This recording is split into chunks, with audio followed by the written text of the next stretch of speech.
Behind me, there is a vigil of the one-year anniversary of Sarah, Josh, and Sean, who got captivated on the Iranian border while they were simply hiking and traveling around. The Republican gubernatorial race went to Erie today, where candidates were supposed to talk at a water rights rally. Scott McInnes was a no-show, leaving Dan Mace with the crowd. Doesn't show up, for basic events that the people expect him to be at.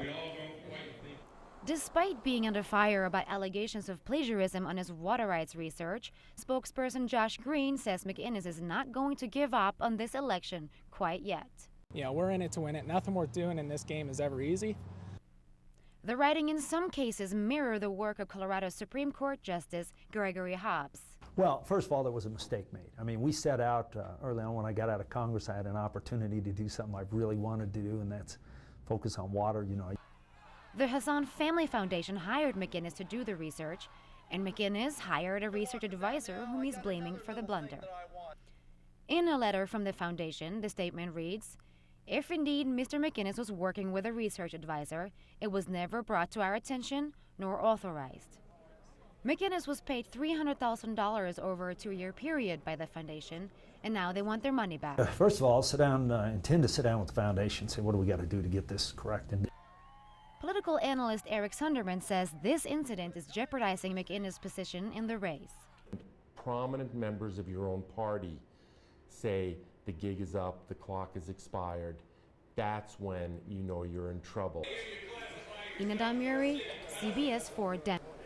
People were standing in line on Pearl Street to sign a petition in Boulder today. It's a vigil for 3 Americans jailed in Iran. Hard to explain what it's like to not be able to talk to my brother or to tell him how much I care about him. These Boulder students have gathered to support Shane, his fiancée Sarah, and their friend Josh, who were arrested when hiking in Iraqi Kurdistan.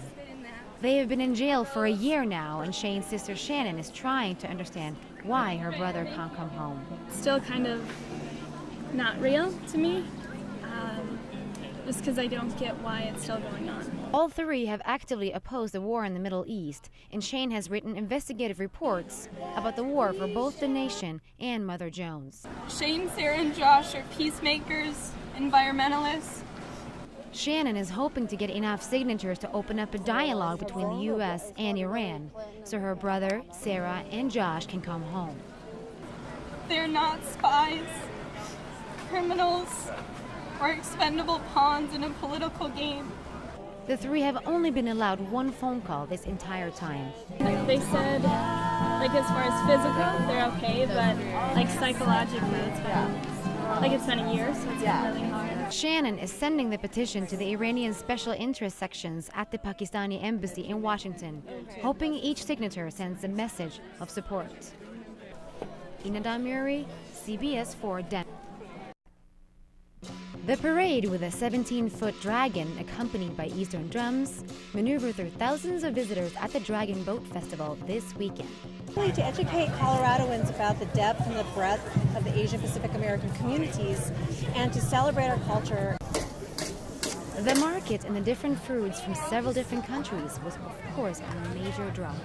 Wandering around, trying different food, going and buying some jewelry maybe. The Dragon Boat Race is the main attraction where over 40 teams compete. But before the race can begin, a Buddhist blessing of the boats is required. Forward to the races themselves and the blessing of the boats and everything. And the monks were chanting and praying before the faces of the dragons were uncovered.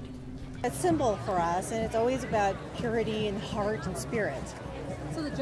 They paint red dots in the eyes of the dragon before the boats are ready to race the 450 and 550 meter long stretch.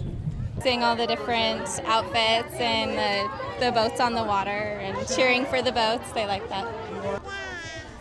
There are plenty of activities for both kids and adults to get a flavor of Asia and the Pacific right here in Denver. Sometimes we kind of get lumped in together as just Asian. Well, there's so much differences between our culture and our traditions, language, food, clothing, and as well as... Democrat Andrew Romanoff is hot on the campaign trail, but his bid for the Senate almost got derailed by a job offer from the White House. He suggested 3 positions that might be available to me were I not pursuing the Senate race. The offer came from Deputy Chief of Staff Jim Messina as a follow-up on a previous job application Romanoff submitted 2 years ago.